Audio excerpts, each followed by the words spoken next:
Estamos de regreso en CNN Chile Radio, AM, junto a Carolina Urrejola y Fernando Pausen. 8 de la mañana con 37 minutos. Agenda económica con Sebastián Aguirre. ¿Cómo estás, Sebastián? ¿Qué tal, Fernando? Carola, ¿cómo están? Muy bien, comenzando ya casi el fin de semana, día viernes, pero bien movidito, con una noticia que ha remecido a los mercados porque se reveló un nuevo caso de colusión en el mercado chileno. ¿El de los casinos? En el de los casinos de juego. Y de eso vamos a hablar en el inicio de esta edición de Agenda Económica. Pero tengo que decir una cosa, Seba, que... Dale. Yo vengo escuchando de eso y alguna vez lo conversé en Última Mirada, creo que en televisión, cuando estaba en televisión. Hace harto tiempo. Sí, hace harto tiempo. Y yo había salido esta situación y no me acuerdo exactamente con quién era, pero era una de las personas que ven la superintendencia de todo esto. Sí. Y lo conversamos ahí, pero te estoy diciendo hace 12 años, ¿puede ser? Puede ser. Bueno, es que muchas veces pasa eso, en industrias en las que es Vox Populi, algún tipo de acuerdo anticompetitivo o derechamente alguna colusión. El problema es que demostrar eso materialmente es difícil, y es lo que ha logrado la Fiscalía Nacional Económica, que pareciera tener evidencia muy sólida respecto a esta colusión en el mercado de casinos de juego. ¿Quiénes son los acusados? Los casinos Dreams, Enjoy y Marina del Sol, que son tres de los principales actores, los más relevantes en el mercado chileno. El 80% de los casinos. Y 5 altos directivos de estas empresas. Hablamos de Nicolás Imchenitsky, accionista de Dreams, Jaime Wilhelm, gerente de esta misma empresa, Claudio Fischer, presidente y dueño de Dreams, Claudio Tesada, gerente de Administración y Finanzas, y Henry Comber, presidente del directorio de Enjoy, son los acusados por parte de la Fiscalía Nacional Económica. Esto va al Tribunal de Libre Competencia, por lo tanto aquí hay una acusación, habrá que ver si es que efectivamente están las pruebas y se les considera culpable, pero hay una figura muy relevante en esta investigación que hace la Fiscalía y que tiene que ver con la figura de la delación compensada, que es una figura muy efectiva para conseguir evidencia material y testimonios que determinen esta colusión. Es una figura que le permite a uno de los participantes de la colusión entregar antecedentes y eximirse de las multas correspondientes. Y el caso de los casinos de juego es Marina del Sol, la empresa que se ha acogido a esa figura. El año pasado ya hubo algunos antecedentes porque se hicieron varias diligencias en las casas y oficinas de algunos de estos ejecutivos que ya daban algunas señales de que aquí estaba una investigación en curso. Y un reportaje del Diario Financiero del año pasado, en 2023, ya mostraba cómo Marina del Sol estaba desarrollando una investigación interna porque había sospechas de que uno de sus ejecutivos, el gerente general, había tenido una serie de conversaciones y acercamientos sospechosos, comillas, con ejecutivos de otras de sus competidores. Estamos hablando de una multa muy alta de más de 151 millones de dólares, que es hasta ahora la multa más alta que ha solicitado la Fiscalía Nacional Económica en una causa de este tipo. Más alta que la causa de los pollos, por ejemplo, o de la investigación por colusión en el caso de las navieras, de los supermercados o alimentos para salmones, que son otras investigaciones significativas donde se solicitaron multas muy altas. Bueno, vamos al contenido de la acusación. ¿Qué es lo que está planteando la Fiscalía? Básicamente, que acá se presentaron ofertas económicas para adjudicarse la licitación de un determinado casino que eran notoriamente más bajas que las ofertas que se habían obtenido en otros procesos anteriores. Recordemos que acá lo que ocurre es que la Superintendencia de Casinos y Juegos convoca a licitaciones abiertas. Miren, tenemos un casino en Talcahuano. ¿Quién quiere operar este casino? Se entregan licitaciones con ofertas a sobre cerrado y se entrega y se asigna al que ofrece la mayor cantidad de plata, claro, porque esta es plata a beneficio fiscal. Entiendo de que el delito es que se ponen de acuerdo, claro, los casinos para que, a ver, en esta licitación nueva nosotros nos tiramos más bajito, tú te tiráis más alto y en la próxima yo me tiro más bajito y ustedes tiran más alto y de esa forma se reparten el mercado. Acá lo que ocurría era que se tenía o se ocupaba la siguiente lógica: el que tiene mantiene. Sí. Fernando, tú tienes tal casino, quédate con ese casino, yo no compito, o si compito voy con una oferta muy baja, claro, y tú sigues con tu negocio. Carola, tú sigues con tu negocio en tal casino y yo sigo con el mío. Y no nos molestamos en el fondo y evitamos una competencia abierta. Y eso tiene repercusiones bien directas. La más evidente es que se genera un perjuicio fiscal porque la adjudicación de estos casinos está asociada a una oferta económica que va a beneficio precisamente fiscal. Por lo tanto, acá se compartía información para que la oferta que tenían que hacer en las licitaciones fuese baja, entonces se evitaba toda competencia. ¿Qué es lo que dice la Fiscalía? Es que la gravedad de la conducta ejecutada por la afectación de licitaciones públicas, el poder de mercado de las empresas requeridas y la participación de altos directivos en el acuerdo es lo que configura todo este delito. Había conciencia que tenían ilicitud de comportamiento, o sea, que esto era un delito efectivamente. Y la evidencia que muestran para esto es bien relevante.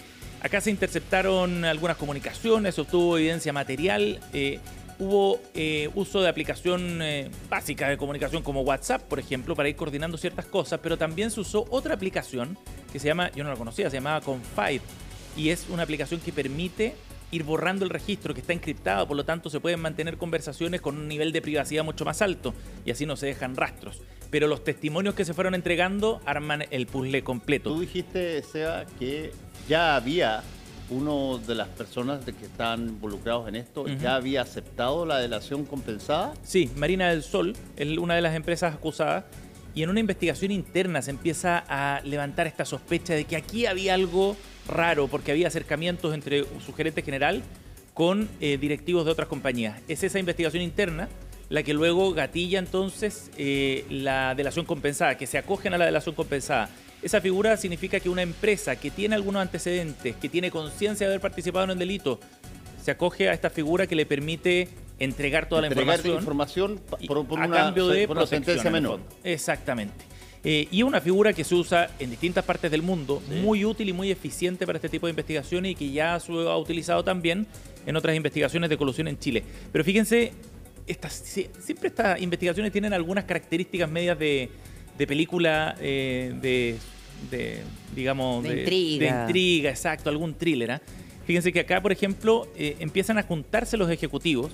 La primera reunión tiene lugar el 2021, en mayo. Ahí estuvo presente el gerente Jaime Willem, Henry Comber y Nicolás Imchenitsky, altos ejecutivos de estas empresas. Y lo que buscaba era, según la confesión de uno de ellos, establecer confianzas. Ese es el argumento que se utilizaba para empezar a reunirse. ¿Y para qué? Bueno, fundamentalmente porque ellos tenían reparos en el modelo de asignación de estos casinos. Decían que si se continuaba con este modelo, esto significaba la destrucción de la industria. Siempre se encuentran argumentos como para levantar algún tipo de colusión de esta naturaleza. Y lo que gatilla esto es que finalmente se empiezan a generar una serie de reuniones y encuentros en distintas instancias. Y en uno de estos encuentros dice lo siguiente el testimonio de uno de los acusados. Jaime Willem le solicita a Nicolás Imchenitsky tomar resguardos para que pudiera ingresar a las oficinas de su competidor, de Dreams, sin ser detectado. Entonces Imchenitsky declara que tuve que apagar mi teléfono al llegar a las oficinas de Dreams, me tuve que estacionar afuera, a 50 metros del edificio, y salió a buscarme en una camioneta blanca el gerente de finanzas de la empresa Dreams, Claudio Tesada. Me subo a la camioneta y me pregunta, ¿el teléfono está apagado, no? Le digo que sí. Era el testimonio que le entrega a la Fiscalía Nacional Económica, revelando toda la operación. O sea, había todo algo muy calculado, digamos, para esos encuentros en los que terminan luego totalmente clandestino. Exacto. Esta colusión, declara el fiscal nacional económico Jorge Grunberg, le permitió a Dreams, Enjoy y Marina del Sol renovar por 15 años los permisos que tenían para operar casinos de juego en el país, con ofertas económicas que estuvieron muy por debajo de las que hubieran garantizado un proceso competitivo. Parte de lo que ha revelado entonces la Fiscalía Nacional Económica. Esto afecta a varios casinos, entre ellos el Casino San Francisco Mostazal, Rinconada de los Andes, Talcahuano, entre otros. Y abarca a estas tres empresas que tienen el 90% de los ingresos de la industria de casinos en Chile. Esa es la envergadura, estamos hablando de los más grandes actores en esta materia. Un caso muy relevante, una investigación muy importante que lleva adelante la Fiscalía, que pareciera tener mucho sustento. Ahora esto queda en manos del Tribunal de Libre Competencia, que tiene que evaluar los antecedentes y determinar si es que efectivamente hubo o no colusión. Pero de todas maneras, estas son noticias impactantes que revelan también deficiencia del funcionamiento del mercado. La buena noticia es que la Fiscalía es capaz de detectarlo. Eso podríamos ver el vaso medio lleno, pero evidentemente que acá hay problemas también de competencia en nuestro mercado en distintos sectores. Lo hemos conocido en el sector de los salmones, del papel higiénico, de los pollos, navieras, buses, en fin. Pareciera que no hay sector que se salve de conductas anticompetitivas como esta.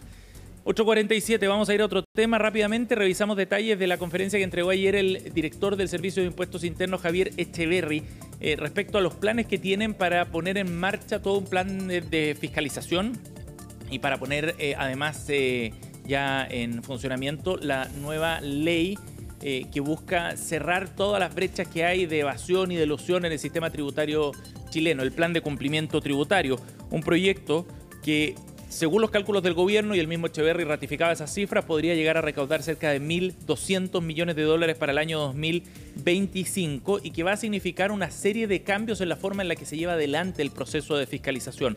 Son 700 funcionarios más los que van a estar en las calles para fiscalizar en terreno. Habrá controles en carretera, por ejemplo, como alguna de las políticas nuevas también para tratar de evitar estos abusos de la ley derechamente o la comisión de delitos asociados a materias tributarias. En esta estrategia se van a poner en marcha las nuevas atribuciones ya que entrega la ley de cumplimiento tributario y confiaba Echeverry en que efectivamente se puede alcanzar esa meta, ese objetivo de 1.200 millones de dólares. Hay dudas de distintos actores tributarios en el país que se pueda conseguir ese objetivo.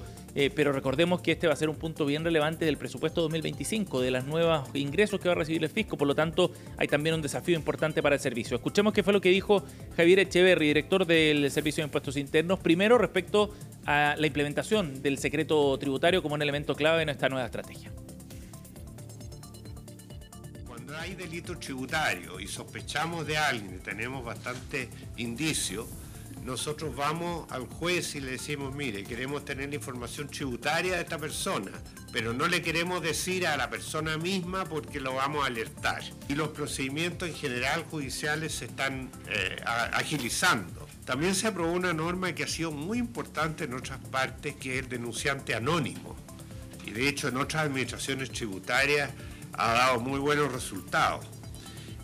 Las denuncias se incentivarán, se facilitarán e incluso habrá un premio para los que denuncien, que es un 10% de las multas que correspondan. Ahí está entonces uno de los puntos de la estrategia que contempla el Servicio de Impuestos Internos. El director del servicio decía, estoy bastante optimista, hay un margen de mejora importante en administración tributaria para poder alcanzar estos recursos. El foco estará puesto principalmente en el sector formal, en empresas, siendo de todas maneras o habiendo más bien un espacio para la fiscalización también de la informalidad. Y ese punto ha abierto cierta crítica de algunos actores desde el Colegio de Contadores, por ejemplo, Juan Pizarro planteaba que era necesario generar también políticas de fiscalización, sobre todo del sector informal, y cerrar las brechas por ese lado para poder avanzar en el cumplimiento tributario efectivo. Recordemos que acá ha habido toda una discusión también respecto a cuál es la brecha de recaudación que se genera por este tipo de prácticas que busca la evasión y la elusión al pagar menos impuestos. Ha habido todo un debate respecto a eso y cuánta capacidad hay efectivamente en el Servicio de Impuestos Internos para ir cerrando esa brecha. Al respecto, Echeverry planteó que se va a poner el foco también no solo en las empresas centralizadamente, sino a nivel regional y territorial con focos de indagatoria, de fiscalización sobre todo, que van a estar distribuidos a lo largo del país. Esto fue lo que dijo al respecto.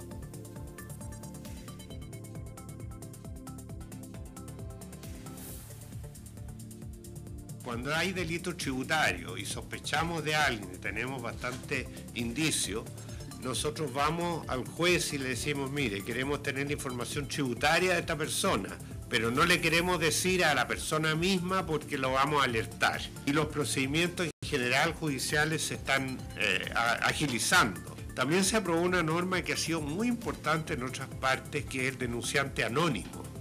Y de hecho en otras administraciones tributarias ha dado muy buenos resultados. Las denuncias se incentivarán, se facilitarán e incluso habrá un premio para los que denuncien, que es un 10% de las multas que correspondan.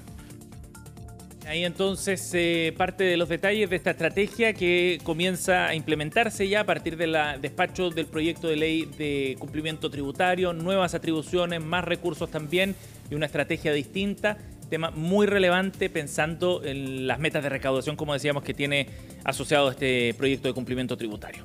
Vamos a ir a otro tema, son las 8:52 para hablar de un estudio súper interesante que se ha desarrollado respecto al impacto que tiene el aprendizaje de idiomas en el mercado laboral. ¿Ya? No es un tema nuevo, por cierto, pero sí hay datos duros que son bien reveladores respecto a cómo la trayectoria laboral de una persona y los sueldos pueden cambiar asociados al aprendizaje de un idioma.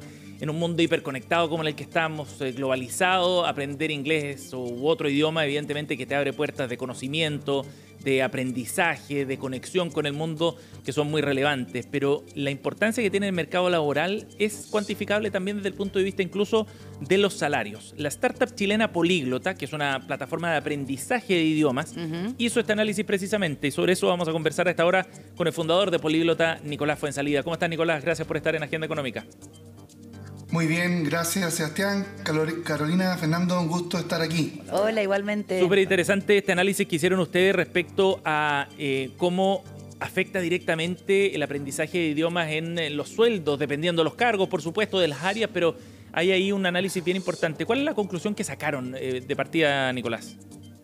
Mira, la conclusión que sabemos hace varios años, el impacto del idioma, de saber un idioma en Latinoamérica es brutal. Las personas pueden optar a un 20, 30, 40, hasta 60% más de sueldo en Chile. En cada país existen diferentes estudios, nosotros siempre los estamos siguiendo, y lo que hicimos este año fue consolidar varios estudios de diferentes headhunters que hacen año a año estudios de remuneraciones. Es la realidad del mercado. Entonces, Michael Page, Robert Half, Robert Walker son consultoras de headhunting que hacen estudios todos los años, claro.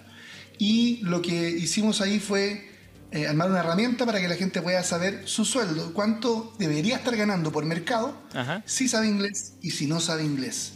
Y lo dejamos disponible en nuestra web. Nicolás, ¿y qué es lo que ven, por ejemplo, si que nos puedes dar algunos casos concretos de algunos cargos o sectores quizás en los que se nota más la diferencia que hace el tener o no un idioma? Por supuesto, mira, en contratación temporal, que son cargos quizá un poco más accesibles a muchas personas, como office manager, asistente de área, saber inglés en una pyme aumenta en un 60% su sueldo. ¿En una pyme? Y en una gran empresa, asistente de área adquiere un 80% más de sueldo en el mercado. Y en las mineras y en el mundo inmobiliario suben también más de 40%, ya en el caso de pyme y también de grandes empresas. Entonces, son muchos cargos. Y lo que, insisto, hacen estos estudios no es hacer especulación, es simplemente tomar la realidad del mercado y decir cuánto está ganando un Key Account Manager, un gerente de marca, un jefe de planta en esta industria, en esta otra industria. Y lo que hacen Eso es bien interesante lo que menciona sobre la metodología en el fondo, porque no es una encuesta, sino que son datos reales del mercado. En el fondo estas consultoras lo que ven es, mira, acá hay una empresa, necesita tal cargo y ofrece tal sueldo, pero la diferencia que ven ellos es concreta respecto a los requisitos, ¿no? O a las cualidades y habilidades que tiene cada trabajador, cada postulante. Exactamente, cuando abren un cargo dejan explícito si este cargo requiere o no idioma. Sí. Y lo que nosotros en Políglota estamos comprometidos es con ese impacto, que las personas puedan llegar a mejores sueldos, y por eso construimos una metodología que es social, que es práctica, que permite que las personas con este método práctico y con inteligencia artificial puedan acceder a mejores trabajos y puedan aumentar sus sueldos. Bueno, ese era uno de las preguntas que creo yo que caían de cajón, Nicolás, y que tiene que ver con, lo voy a plantear en términos bien pueriles para decirlo. No hay problema, Fernando. Oye, ¿qué importancia tiene saber un idioma si es que tengo ChatGPT? Si necesito conversar en inglés, hago que la máquina converse en inglés, que me traduzca en voz alta. ¿Cuál es la lógica hoy día de que yo tenga que saber si es que lo que me importa es que me pueda comunicar en inglés? Buen punto. Una tremenda pregunta. Hoy día la inteligencia artificial está cambiando muchas cosas. Y hoy día, por ejemplo, en Políglota tenemos una solución híbrida que integra soluciones de inteligencia artificial. Ahora, en la práctica, las personas, hoy en día para entender, para leer un correo, para escribir un correo, efectivamente hay soluciones que automáticamente solucionan este problema. El punto es que todavía el mercado está pidiendo, exigiendo y pagándole mucho más cuando las personas realmente saben hablar el idioma. Entonces, cuando una persona está en una planta, hay una persona que tiene que tener reuniones con un cliente, un asistente que tiene que atender gerente, una persona que tiene que negociar, todavía es relevante para el mercado, en la realidad, que una persona maneje el idioma. No solamente que pueda traducirlo y luego volver y escribir el correo. Entonces, claro, el mercado manda aquí. Nicolás, estamos conversando con el fundador de Políglota, Nicolás Fuenzalida. ¿Y esto se ve en distintos niveles de cargo o es un asunto solo de, por ejemplo, cargos ejecutivos? ¿Se ve también en otras divisiones, digamos, dentro de una empresa? En todo nivel. Usualmente el salario cambia en casi todo nivel, diría, porque a veces probablemente algunos cargos más operativos, que no es tan alto el impacto, pero pueden optar a otros cargos. Una persona que está en este momento y que está haciendo una labor muy operativa, el momento en que le toque ser jefe de turno o jefe de bodega local, ahí aparecen esos cargos donde la gran diferenciación es el inglés. Y para que se hagan una idea también, al final es tan importante el tema de los idiomas, que estos estudios, al momento de diferenciar los cargos, son cuatro variables. O sea, la gran diferencia entre sueldos de un cargo a otro, de empresa a otra, es si es una gran empresa, es una pequeña empresa, y si sabe inglés o si no sabe inglés. Todo el resto de los factores medioambientales, sociales, regionales, si está en Santiago, son menores en la diferencia que generan, o si tiene un MBA o no un MBA. Entonces, al final, el inglés, y si está en una gran o pequeña empresa, es el gran referente para cambiar el sueldo de una persona. ¿Y esto es transversal también a distintos sectores productivos? Absolutamente. De hecho, en el mismo estudio diferencian por sector. Hay algunos cargos que el sueldo obviamente cambia bastante si están en la minería o si están en construcción. Claro. Entonces, todos estos estudios separan en las diferentes industrias.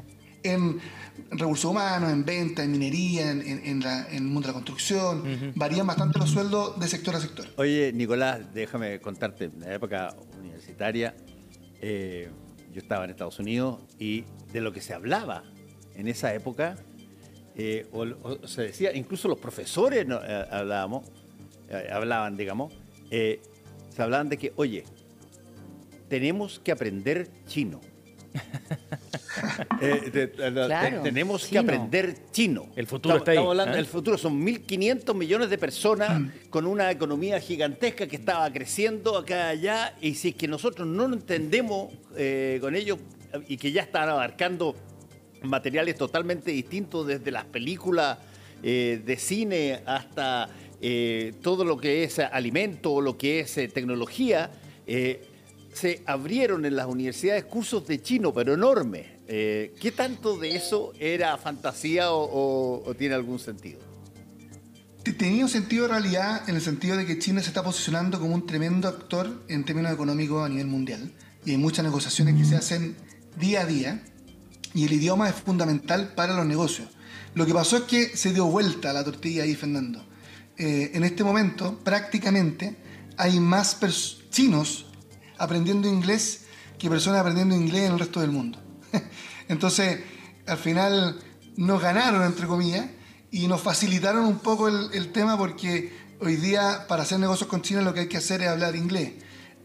Dicho eso, hay muchos chinos que hablan inglés un poquito difícil de entender. Entonces, es importante acostumbrarse a diferentes acentos. Yo tenía 3 compañeros de curso en Harvard que eran chinos y tenían características bien especiales. En primer lugar, claro, habían sido los mejores de sus cursos, o buenos de los cursos. Y la segunda cosa, todos eran hijos únicos. Claro. Porque acuérdate tú que se implementó la política del hijo único en la época de Mao muy fuertemente y todo lo de allá. Pero nosotros le preguntábamos, oye, ¿por qué ustedes están viniendo a aprender acá? Así que lo que nos están diciendo es que el futuro va a ser hablar chino. Oye, Nicolás, respecto al conocimiento del inglés y a lo que se está viendo acá en el mercado chileno, ¿qué se entiende por saber inglés también? Porque ahí hay distintos niveles, ¿no? Una cosa es tener una conversación casual, digamos, de pasillo, otra es desempeñarse profesionalmente, un asunto es leer un par de instrucciones y otro un texto más complejo. ¿Cómo evalúan eso ustedes en términos de entender el concepto de lo que significa saber inglés para efectos laborales? Muy buena pregunta, Sebastián. Hoy día hablar inglés, el término que se ocupa coloquialmente es hablar en un intermedio avanzado, en un B1 y un B2. Es lograr mantener una conversación en inglés, probablemente con errores, y obviamente hay algunos cargos que exigen un inglés avanzado, sin errores, pero usualmente estos cargos lo que están diciendo que aumenta el sueldo cuando tiene un nivel intermedio avanzado, es un B1 o B2, en el marco común europeo. Nosotros en Políglota, para que se hagan una idea, las personas toman 9 meses en promedio, desde lo básico, desde no saber nada, hasta llegar al nivel intermedio de un idioma, que es bastante rápido. Al final en la industria es como 1 año y medio, depende un poco de la metodología. Lo que nosotros hicimos al final en Políglota es generar una metodología social que permite que las personas aprendan de una manera natural, potenciado con tecnología, con la plataforma que tenemos. Entonces al final las personas logran no solamente escribir, leer, sino realmente mantener una conversación. Y ese es el punto clave que mucha gente no tiene, que nosotros entendimos que era la clave para dar un valor agregado, que puedan hablar el idioma. Nicolás, y lo último, ¿cuál es el nivel de inglés que ven ustedes acá en Chile en términos profesionales, por ejemplo, de mercado? ¿Cómo estamos frente a otros países de Latinoamérica, por ejemplo? Mira, bastante bajos, no estamos tanto peor que los otros países de Latinoamérica. Salen varios estudios año a año que sitúan que las personas que tienen ese nivel intermedio avanzado de inglés, que logran mantener una conversación en inglés, ronda entre el 2 y el 6% de la población. A pesar de que casi todas las personas han tenido clases de inglés, es una locura que tan poca gente realmente lo hable. Mucha gente lo entiende, mucha gente lo logra escribir, pero muy poca gente lo habla, y por eso hoy en día la gente que se anima a aprenderlo de verdad puede realmente destacarse dentro del mundo laboral. Claro que sí. Y lo último que digo acá, esto es solo en Chile. O sea, este estudio está basado en los sueldos de Chile. Sí. Si uno además postula un trabajo afuera de Chile, que hoy en día con todo el tema digital es posible, estos sueldos pueden llegar a ser aún más altos. Oye, Nicolás, una última cosa.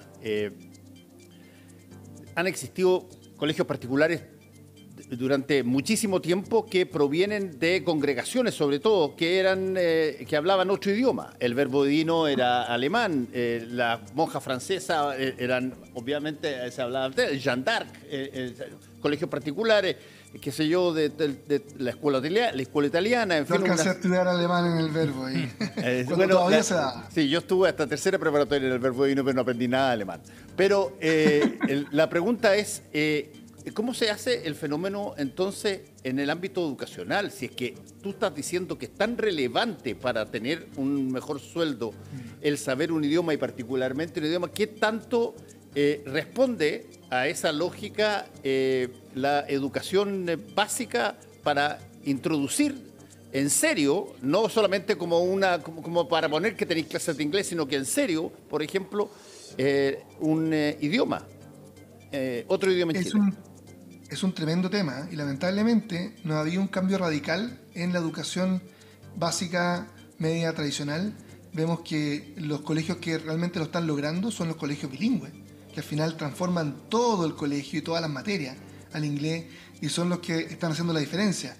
Resulta medio paradójico que casi no existen colegios que solo tengan clases de inglés en la clase de inglés, que logren enseñarle a los niños, y tiene que ver con la metodología, que siguen siendo muy basado en el contenido, muy basado en enseñar solo la gramática y no tanto la parte práctica, cuando existen otros métodos más prácticos que permiten que los jóvenes, los niños, las personas aprendan inglés de manera más natural, que insisto, es lo que hemos hecho en Políglota, que la gente aprenda con un grupo de personas, con un profesor, de manera natural, y que eso les sirva para obtener un mejor salario, una mejor calidad de vida. Bien.